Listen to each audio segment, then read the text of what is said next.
걱정 마. 결국 또 당신 하고 싶은 대로 하는구나. 당신 너무 욕심 부리지 말고 아이 학교 가 있는 시간 동안만 준비해. 난 더 이상 양보할 수 없어. 알았지? 저는 결국 아내에게 다음 시험을 허락했습니다.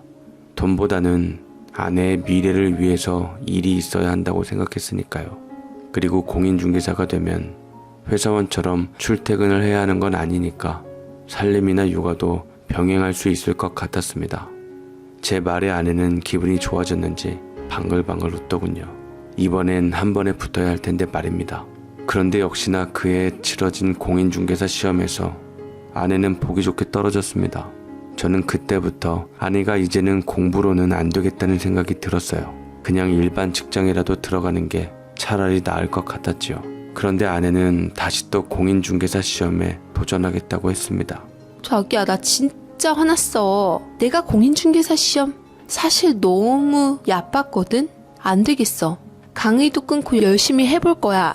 이거 떨어졌다고 어디 가서 창피해서 말도 못하겠단 말이야. 그러니까 이번엔 나도 포기 못해. 보자 하니까 진짜 내가 보자기로 보이나. 뭐? 또 시험을 봐? 안 돼. 지금 당신이 돈 안 벌어서 우리 지금 마이너스야. 알잖아. 게다가 뭐? 강의까지 듣겠다고? 처음에는 강의 같은 거 안 들어도 당신은 그냥 붙을 수 있다면서. 그래, 내가 입이 10개라도 할 말이 없어. 쉽게 붙을 거라고 생각해서 내가 너무 안일하게 생각했나 봐. 근데 자기야, 이번 한 번만 진짜 부탁이야. 정말 마지막이야. 아내는 제 손을 붙잡고 애원했습니다. 강의까지 듣게 된다면 그 돈이 또 만만치 않게 들어갈 텐데 이렇게 돈만 쓰면서 살다가는 이도저도 안 될 것 같아서 점점 불안해지더군요. 문제는 그런 상황에서도 딱히 다른 방법이 없다는 것이었습니다. 그래, 알았어. 진짜 마지막이야. 우리 마이너스 대출 받으면서 사는 거 알지? 그런 만큼 더 열심히 해야 돼. 안 그럼 다음엔 진짜 아무 직장이나 다녀야 된다고. 알았지? 저는 결국 또 아내에게 치고 말았습니다. 마이너스 대출이 점점 쌓여만 가고 있는데 딱히 다른 방법도 없었습니다. 제 아내가 붙었을 것 같나요? 떨어졌을 것 같나요? 아내는 또 떨어지고 말았습니다. 그러고선 집에 와서는 펑펑 울더군요. 자기 머리가 이제는 완전히 돌멩이가 된 것 같다고요. 이렇게 자기 자신이 미운 적이 없다면서 막 우는 모습을 보니 솔직히 화가 나면서도 짠하기도 했습니다. 그래서 저는 우는 아내를 붙잡고 진짜 마지막 기회니까 다시 한 번만 더 도전을 해보라고 미쳤는지 권유를 했습니다.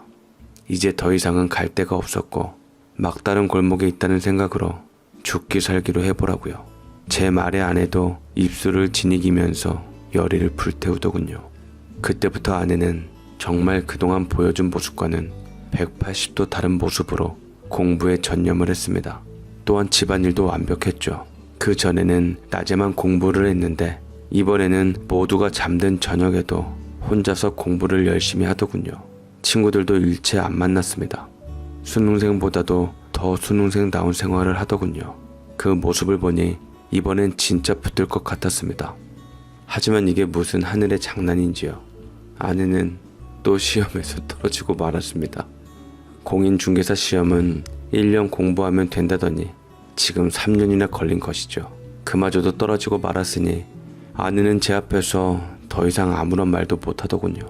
아내는 시험에서 떨어진 뒤 조금 방황했습니다. 친구들과 술을 마시고 들어오기도 하더군요. 그동안 쌓여있던 스트레스가 얼마나 많았는지 늘 고주망태로 들어왔습니다.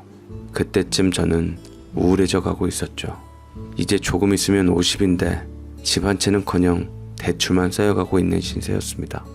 아내는 아내대로 열심히 했지만 결국 모든 것이 좌절이 됐으니 더 착잡한 것 같았습니다. 그 중에서도 제일 화가 나는 건 허송세월로 보내버린 시간이었습니다. 그동안 아내가 공부한다는 이유로 아이들과 시간도 많이 못 보냈으니까요. 그렇게 희생을 해줬건만 좋은 결과로 이어지지 않았으니 저의 이런 답답한 마음을 모르는지 아내의 술 약속은 계속 이어졌습니다. 그러던 어느 날 아내가 술이 잔뜩 취해서 집에 들어왔습니다. 그 모습을 보니 언제까지 그러고 다닐 거냐고 머리 끝까지 화가 나더군요. 당신 지금 제정신이야? 지금 며칠째 술 타령이야? 뭐? 공인중개사는 발로 시험 보는 거라고? 나 원참. 미안해. 나 그래도 열심히 했어. 그것만 믿어주라. 나도 내가 이렇게까지 안 될 줄은 몰랐어. 나 이제 지지리도 운도 없나 봐. 그게 다 당신 때문이야. 근데 당신을 만나고 나서 되는 일이 하나도 없어. 아내는 술에 취해서 두서없이 말을 했습니다. 이젠 하다하다 자기가 공부를 열심히 안 해서 떨어진 걸 가지고 제 탓이라고 몰아세우더군요. 기가 막혀서 정말 화가 났습니다. 뭐? 나 때문이라고? 세상에 나처럼 당신 뒷바라지 10년 한 사람 있으면 나와보라 그래. 나랑 결혼하고 나서 되는 일이 없어? 당신하고 살면서 내가 잘된 게 하나도 없었어. 안 그래? 하물며 돈도 없어. 당신은. 다른 애들은 부잣집 남자 만나서 그냥 편하게 사는데 나는 이게 뭐야. 그러게 누가 안정적인 공무원 그만두래. 그거 다 당신이 선택한 거야. 저는 화가 나서 아내한테 큰 소리를 쳤습니다.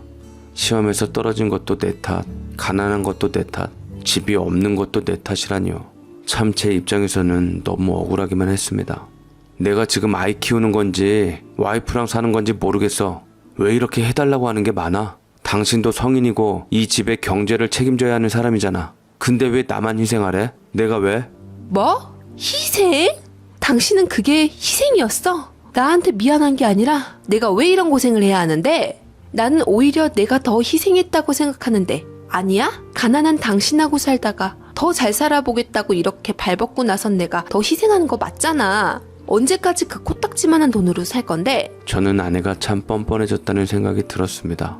이런 적반하장도 유분수지 자기가 더 고생을 했다니요. 지금껏 돈 벌어오고 살림하고 육아하고 한 건 다 저였는데 말입니다. 그냥 우리 수준에 만족해하면서 적당히 살면 안 되는 걸까요? 왜 그렇게 성공하려고 집착하는 걸까요? 하물며 로스쿨이며 공인중개사며 자기가 하겠다는 것도 다 실패했으면서 말입니다. 그래, 됐어. 이렇게 싸운다고 뭐가 달라지나? 나도 그냥 이젠 좀 편한 걸 선택하겠어. 뭐? 편한 거? 당신 또 뭘 하려고 하는 거야? 차라리 그냥 집에 있어. 어디 가서 사고치지 말고. 아니. 당신한테 손 안 빌릴게. 그러니까 그런 줄 알아. 아내는 저와 얘기를 나누다가 거실로 나가버렸습니다. 편한 걸 하겠다니요. 저보고 이제는 상관하지 말라니요. 저는 그 말이 너무 찝찝했습니다. 하지만 정말 이제는 아내 일에 상관하고 싶지도 않았습니다. 더 이상 대출을 받아줄 수도 없었고 그럴 마음도 없었습니다. 그런데 얼마 뒤에 아내가 정말 단단히 이상해져 가고 있다는 걸 느꼈습니다. 돈이 어디서 났는지 카페를 오픈한 것입니다. 저는 그 소식을 주변 대학 친구들에게 들었습니다. 야, 카페 오픈했다면서 나한테는 왜 말 안 했어? 나한테도 말 좀 해주지. 거기 엄청 넓다면서. 친구는 서운하다면서 제게 카페 얘기를 꺼냈습니다. 저에겐 금시초문인 이야기였지요. 뭐? 카페? 너 지금 무슨 소리야? 자세히 좀 얘기해봐.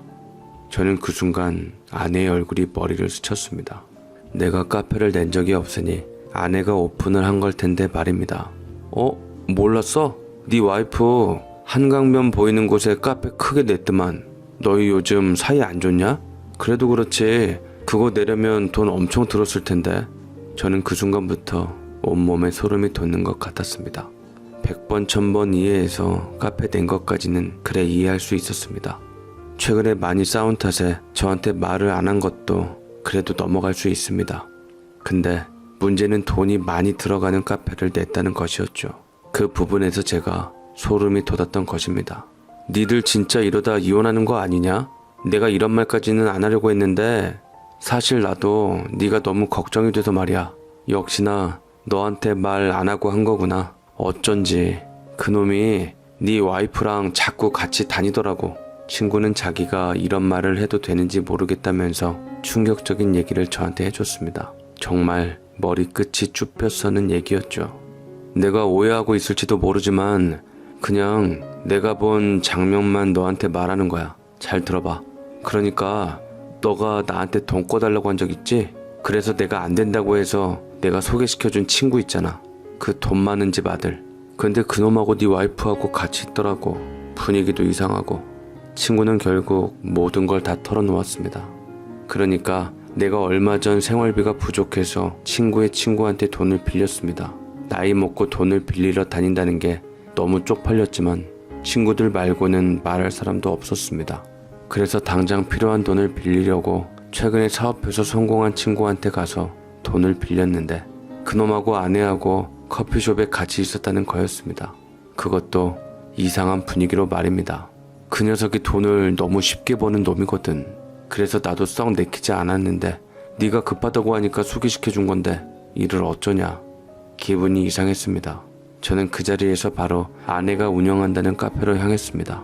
그야말로 호화스러운 카페더군요.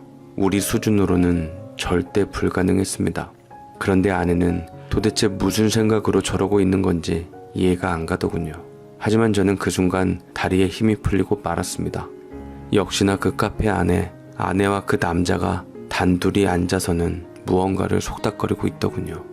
뭐가 그렇게 좋은지 실실거리면서 말입니다. 저는 그 순간 기분이 나빠서 그 자리에서 바로 집으로 돌아갔습니다. 돈동거리는 아내도 싫었고 그런 아내와 실실거리면서 웃고 있는 친구 녀석도 싫더군요. 참 끼리끼리 만난다는 생각이 들었습니다.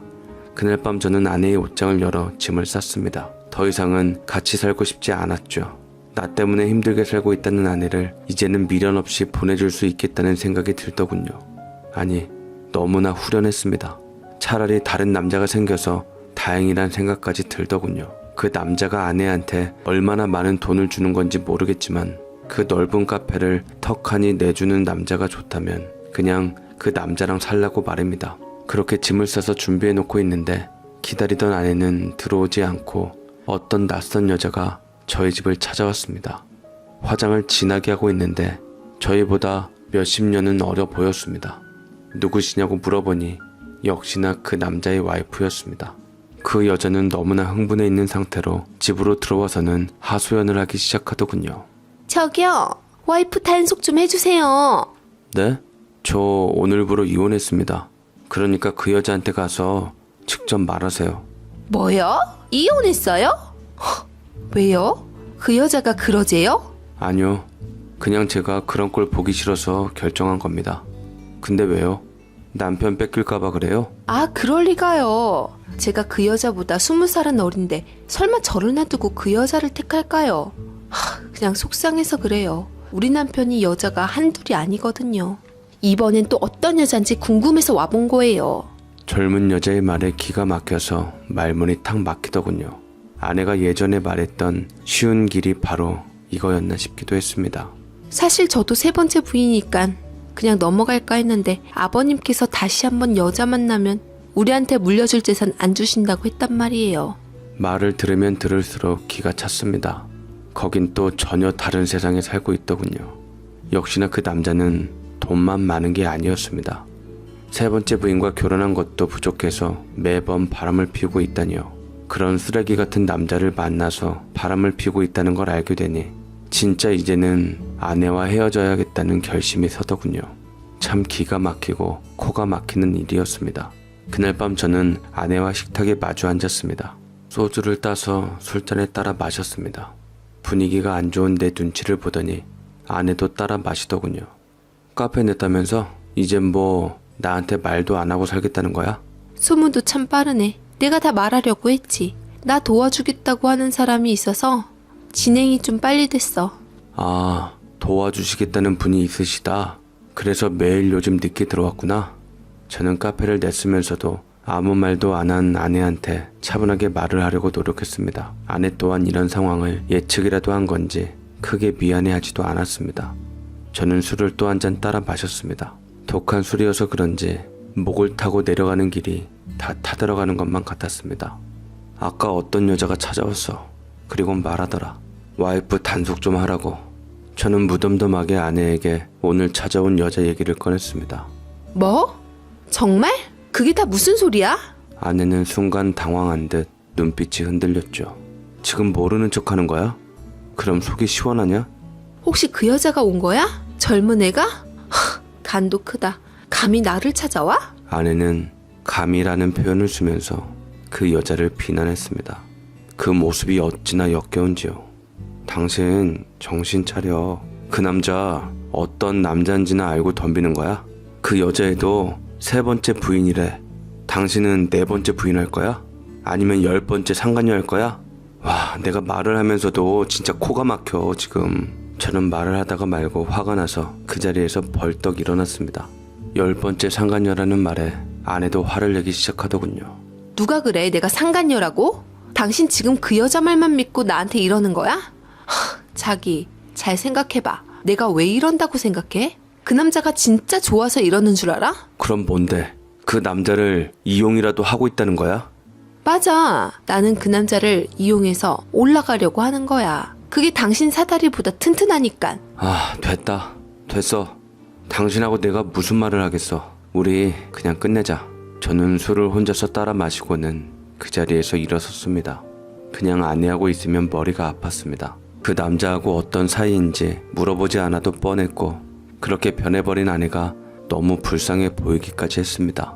하지만 그런 연민보다는 그냥 이 모든 걸 다 끝내버리고 싶다는 생각이 들었습니다. 그렇게 내가 꺼낸 이혼 얘기에 아내는 좋아하지도 그렇다고 싫어하지도 않았습니다. 이혼은 아주 쉽게 끝났어요. 재산도 없으니 나눌 게 없었고 바람을 폈으니 아내는 아이들 양육권도 요구하지 못했지요.